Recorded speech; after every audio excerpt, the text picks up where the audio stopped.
The following is a presentation of the Missouri Sports Network.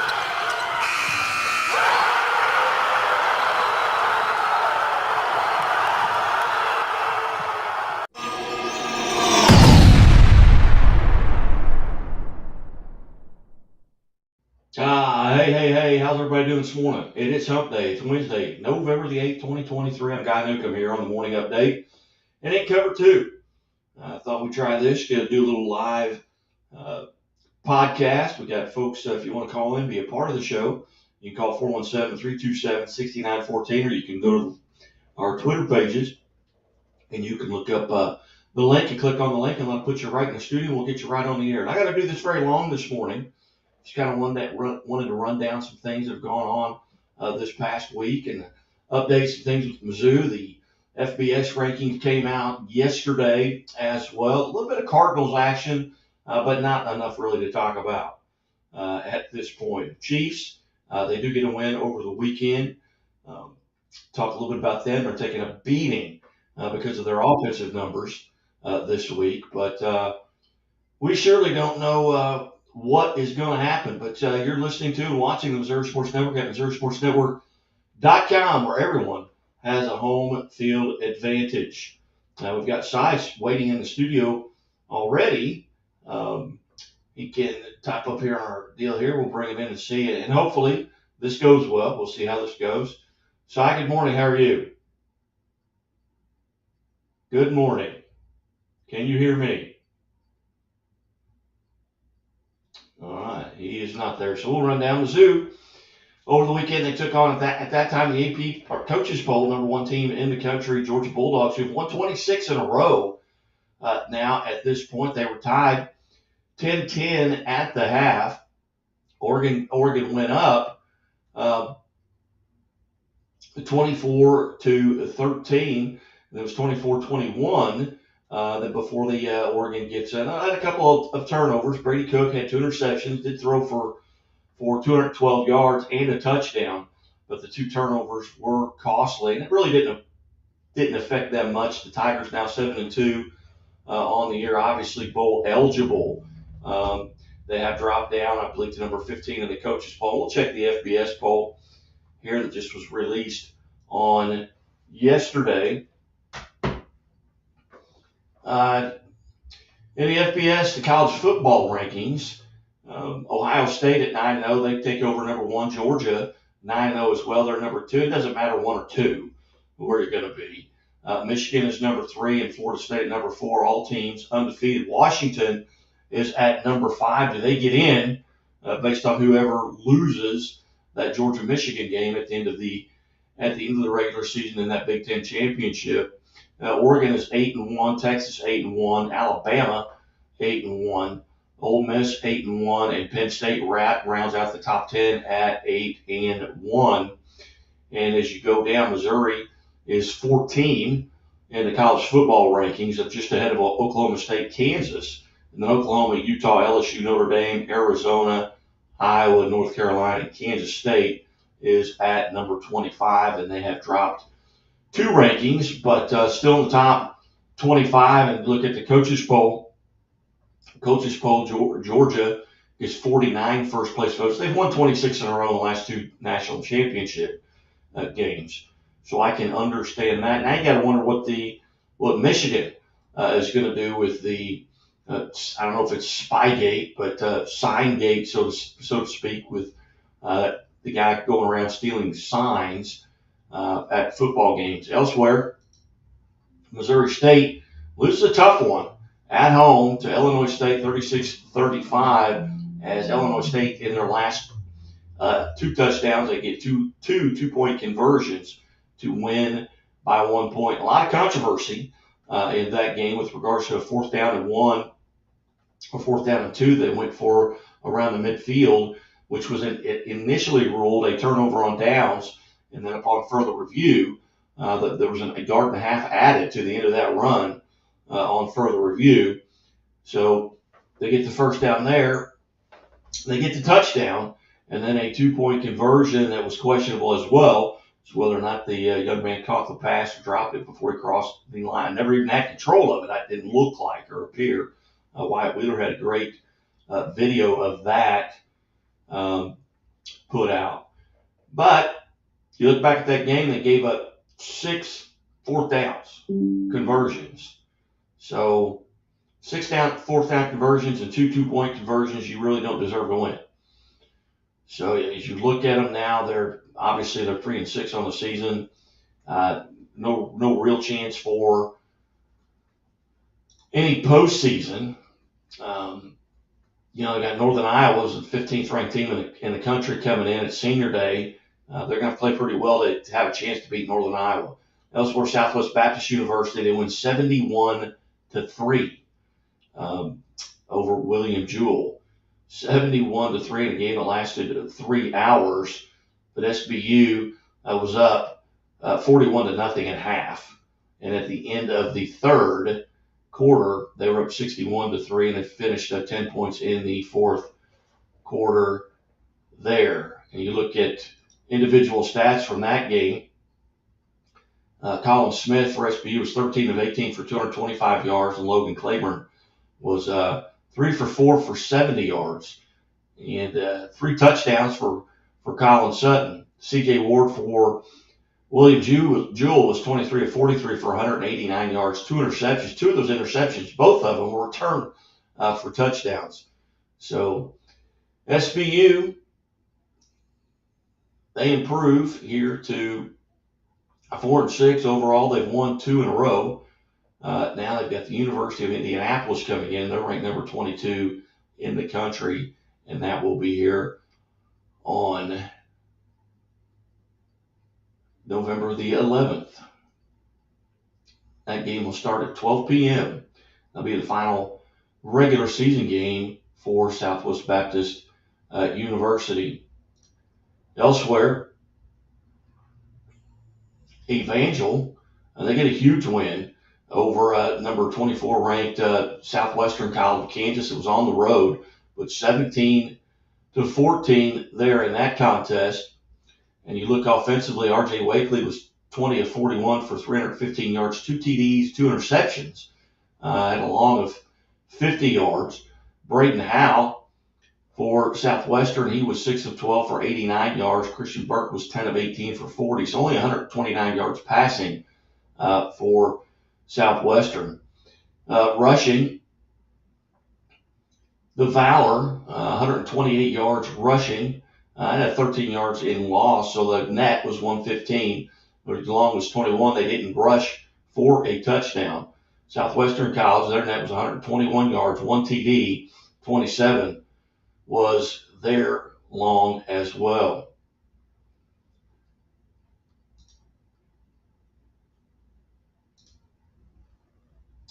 Missouri State basketball on the women's side, after dropping an exhibition game in Missouri Western, they do go to Little Rock and get the win there at Little Rock. 52-47 was the final in that contest. And the men go to West Virginia, and they came back with a loss, but a hard-fought game, a good game for the Bears. Coming off that 100-51 win over Westminster, they go to West Virginia. They lose 67-59.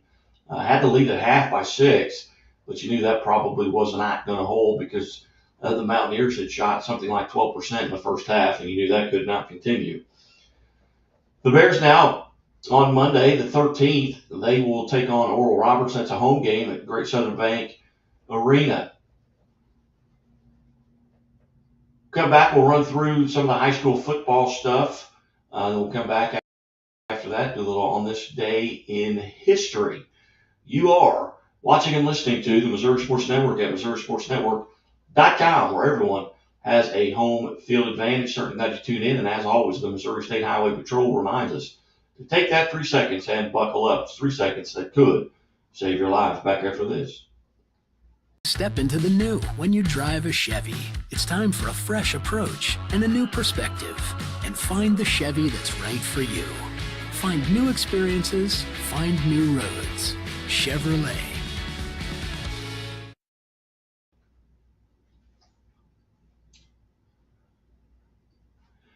Hey, welcome back to the morning update here on the Missouri Sports Network, MissouriSportsNetwork.com, where everyone has a home field advantage. Monday, on the boys soccer docket, Father Tolton defeated Missouri Military Academy 4-0. It was Springfield Central over Webb City 2-1. Orchard Farm defeats St. Charles 4-0, and Liberty Wentzville over St. Dominic 1-0. Ozark defeats Nixa 3-1. Ozark 24-2-2 on the season. And then last night, just one game in the state of Missouri on November the 7th, just one contest, and that was a very good Rogersville team staying undefeated at 24-0 in Class 2, and they defeat Bolivar 4-0, who finishes 16-9. As you look at the state championship tournaments in boys soccer in Class 1 on November the 11th at 1 p.m., you'll have Bishop Neberg taking on Metro. College Heights Christian will face Maryville. Duchesne will face Father Tolton, and Stover will face Lakeway. All those are quarterfinal games in Class 1 on Saturday. In Class 2, quarterfinal games on Saturday will be Afton and Westminster Christian. Harrisonville will take on Excelsior Springs. Orchard Farm will face Fulton, and Logan Rogersville will take on Sacred Heart. And in Class 3, as our screens went black, here in Class 3 will be Farmington taking on Rockwood Summit. Van Horn versus East Kansas City. Ladue take on Fort Zumwalt South. And Springfield Catholic matches up with Springfield Central. And in Class 4, it'll be Lindbergh taking on CBC. Rockbridge will face Park Hill South. John Burroughs will face Liberty Wentzville. And Ozark will face Rockhurst. High school football district semifinals in Class 1, because they will go right to the district championships in Class 1. Will go right to the state quarterfinals. Let me see if I've got this correct here. And I do. November 10th, it'll be Lockwood taking on Liberal. Archie facing Drexel. Sweet Springs will take on St. Paul Lutheran. Bramer will face Breckenridge, and Southwest will face Livingston. And on the bottom, on the other side of that bracket, in Class 1, will be Plattsburgh taking on St. Joe Christian. South Holt facing Tarkio. It'll be South Nottoway facing Worth County, and Schuyler County taking on North Shelby. And I'm sorry, that's an 8-man football. My apologies. Class 1 football. District semifinals, Maryville will face Kabul. Portisville will play Thayer. With St. Vincent taking on Van Far. Crystal City will face Tipton. On the other side of the bracket, you will have North Platte taking on Crestridge. Windsor will face Skyline.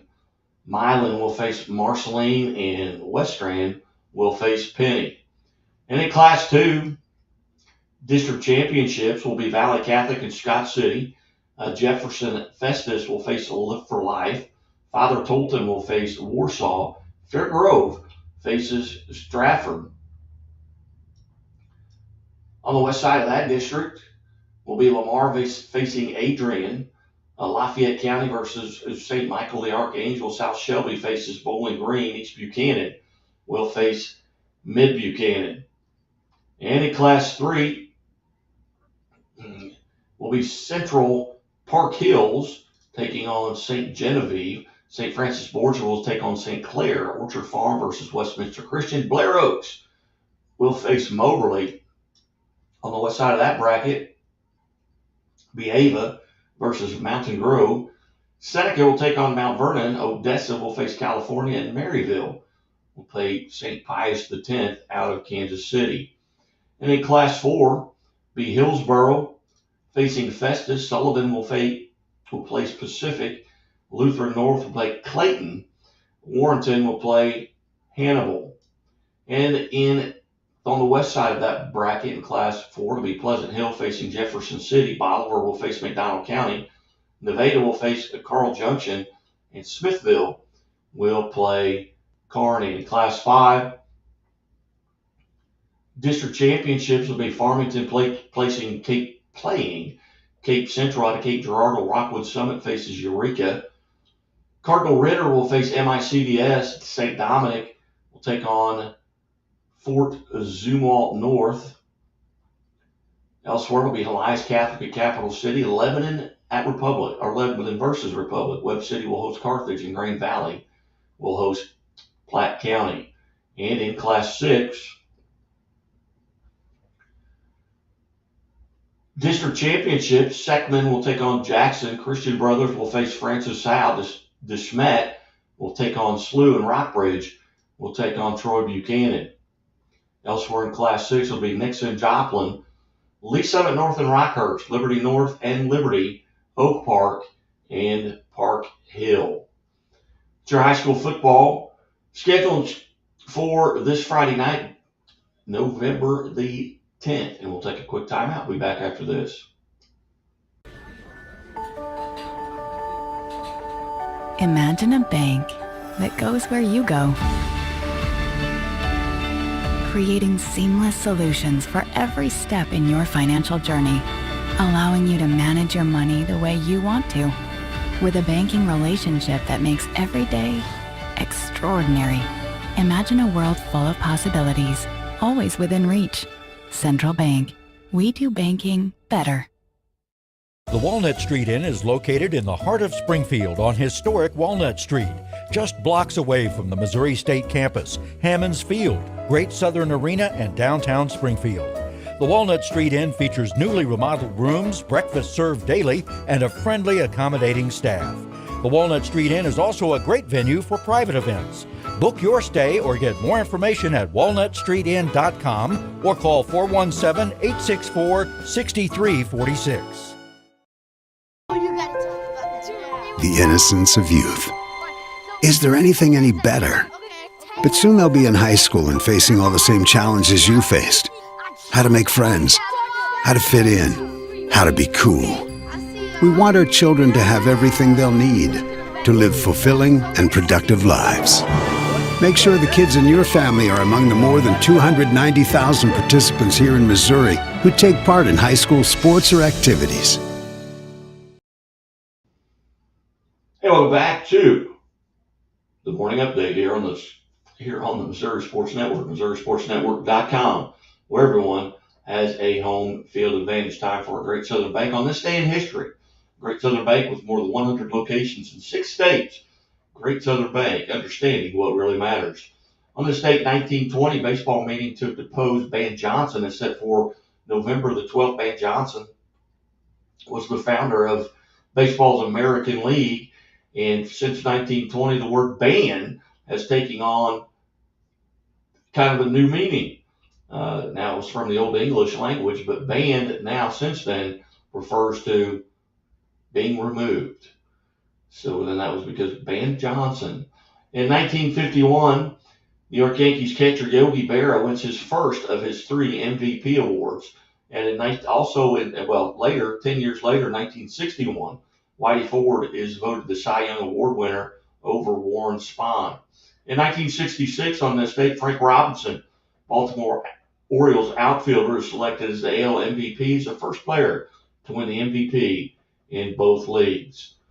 In 1966, President Lyndon Baines Johnson signs an antitrust immunity to AFL and NFL merger. In 1970, the 5th Rugby League World Cup, Australia beats Great Britain 12-7. And in 1990, Darryl Strawberry signs a 5-year contract with the LA Dodgers. And in 1991, Paul Coffey sets the NHL defenseman scoring mark with his 311th goal. And in 1994, the Cleveland Cavaliers' first game at Gund Arena, and they lose to the Houston Rockets 100-98. In 1997, the Tampa Bay Devil Rays named their first manager, Larry Rothschild. In the 2008, the 18th College Football Holy War, Boston College beats Notre Dame 17-0 in Chestnut Hill. Those are your events in sport on today, November the 8th. Certainly glad you guys have tuned in this morning. If you have any questions or comments, hey, go to our Facebook page, sign up and follow us, or like us, I guess, on Facebook, and follow us on YouTube at MissouriSportsNetwork.com and the Missouri Sports Network on YouTube and Facebook. You can also tweet at us at Scoreboard Guy or at Missouri_sports. I hope everyone has a great Wednesday. Happy Hump Day, and we will talk to you soon.